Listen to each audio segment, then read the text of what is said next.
It's Sean from All Castle Games, here to take a look at this Shane Dawson conspiracy theory and see if we can cut through some of this nonsense. For those of you who don't know, I'm an arcade operator. I've been doing so for at least 20 years. I've worked with companies like Namco, other companies around here locally. And I have, quite a decent amount of experience with redemption games, ticket games, arcade games in general. So I want to take a look at this video that he posted, and we'll tackle a few of these conspiracies one by one. The first one I want to tackle is the pizza thing. So let's just take a look at that real quick. Now, this is something that I actually thought about when I was a kid.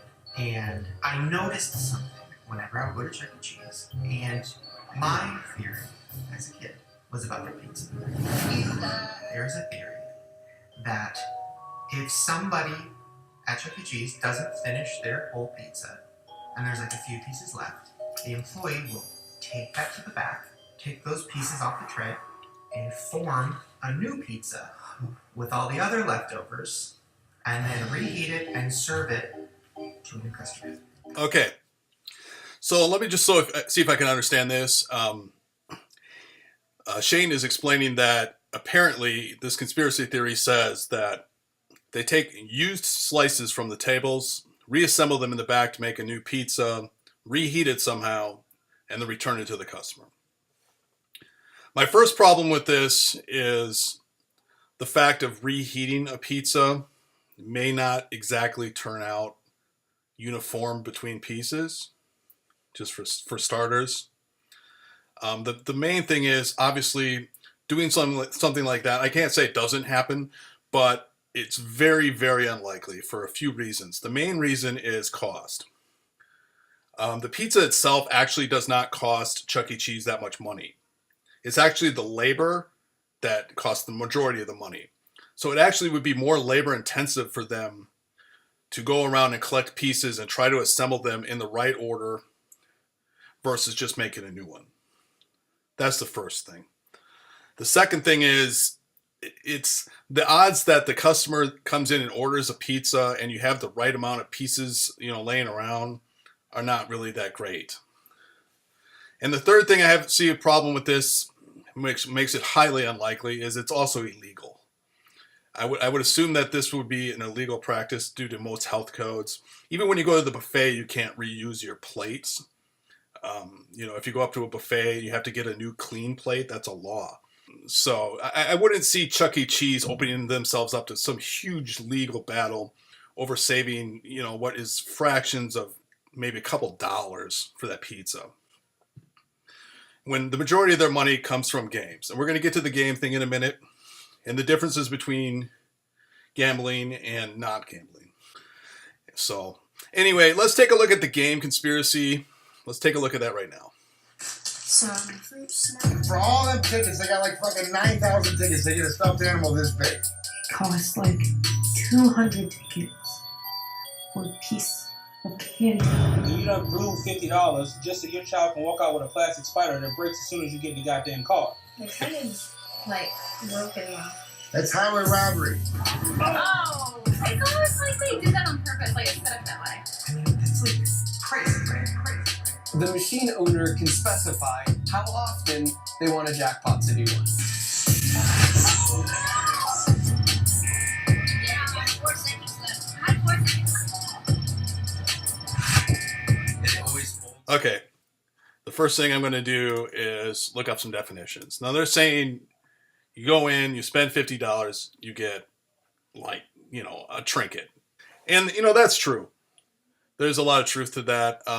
Chuck E. Cheese has some of the worst percentages when it comes to what they actually, what they pay for their tickets. And that is one of my biggest problems with them. And they're losing market share because of that. And they'll fix it. Dave & Buster's is the same thing, but you get a little bit more for what you pay. And we want to get to the differences between, is this a casino or is this... Let's take a look at some definitions. Now, the definition of gambling, or gamble, is to play games of chance for money.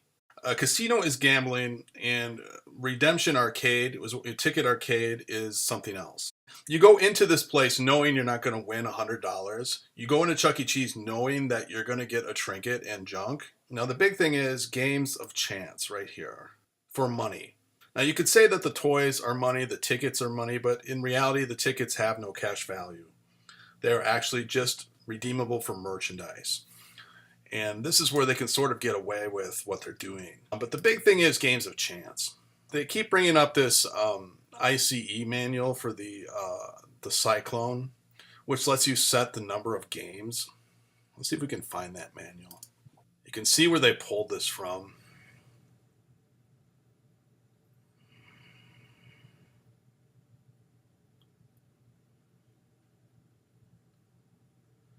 Okay.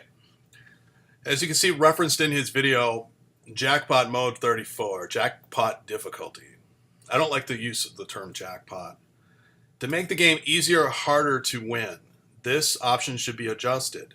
The value is displayed equal to milliseconds for the window when a jackpot is open. A millisecond is 1/1000th of a second. A setting of 1 is the hardest, and a setting of 20 is the easiest. So basically, this setting right here is basically setting how easy it is to hit that light. Now, here's where this gets into trouble. This mode adds a variable feature to those locations that have large variations in age groups. Under normal circumstances, the operator sets up mode 34. So in most cases, the operator is going to use mode 34 just to set a base difficulty for the machine. Some locations will use a variable amount. So basically, what the difference is it's not impossible to win, is what this is saying. You set the base one, and you could set it very hard. So you would have to hit it within that 1/1000th of a second, which one could argue is impossible. But according to the manufacturer, it is not. And you can kind of tell when you play if that is set that way.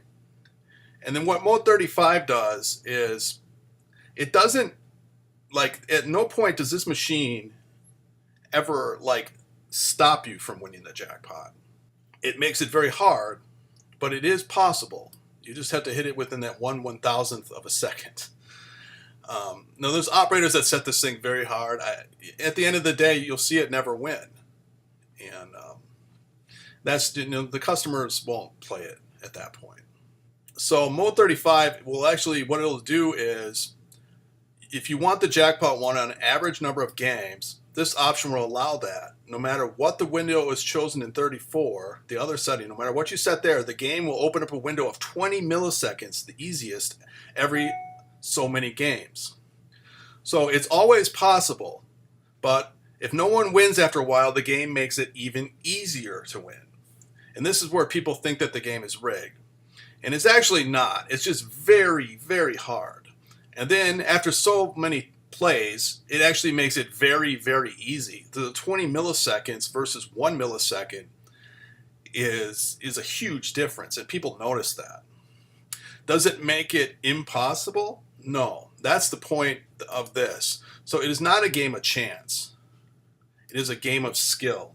It may be an extreme skill, but it is still a game of skill. It's also important to take a look at the default settings from the manufacturer. If you notice that the initial difficulty setting is actually defaulted to 3 milliseconds, which is a fair amount. And the Mode 35 difficulty setting is actually defaulted to off.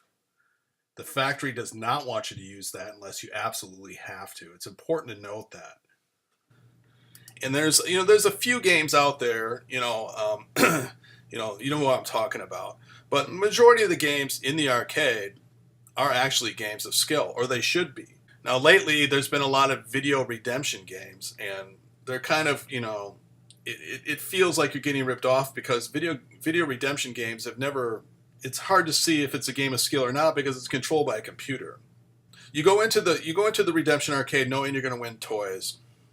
It's more like you go and play the games for fun, and you're always guaranteed to get something. And you can never go into a casino and say you're always guaranteed to get something except for some sort of like communicable disease or something. So that's the difference. You go into a Chuck E. Cheese, you may get a little trinket, or you may get really good at a game and hit some jackpots, and you may actually get your money's worth. It's just the way it goes. It's a game of skill. And if you don't believe me, there are other YouTube channels, and I will link them down below, of people who play these games. They know them very well, and they can constantly hit jackpots. So, you know who you are, Matt3756. You know who you are, Arcade Jackpot Pro. We know who you are. But any game that doesn't adhere to this, not a game of chance, is technically illegal.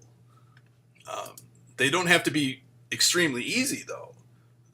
So it's the way it is. So I think Shane Dawson is just misinformed, just because people read this and they don't understand the manual. And this is a very old game, by the way. Obviously, the operator wants to maintain, a sort of payout percentage, right? They don't want to give away too much stuff. They don't want to give away too little stuff. But they also have to make it fair. So it's the same thing. You play a game of skee-ball, you're always going to get like 10 tickets. Are you playing the game of skee-ball to win a toy or not? Are you playing this game of skee-ball because you like it? You're having fun. You're playing skee-ball. You're playing with your best friend or whatever, and you have some tickets. You save them up, and then eventually you get a free toy for playing games. It's the same thing. There are way more things that are gambling than this. So I hope you enjoyed this video.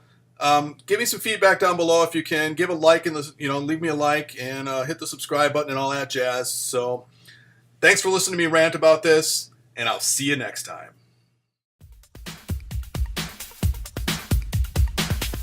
Thank you for watching. If you like this video, be sure to like and subscribe. You can also support us on Patreon or TeePublic.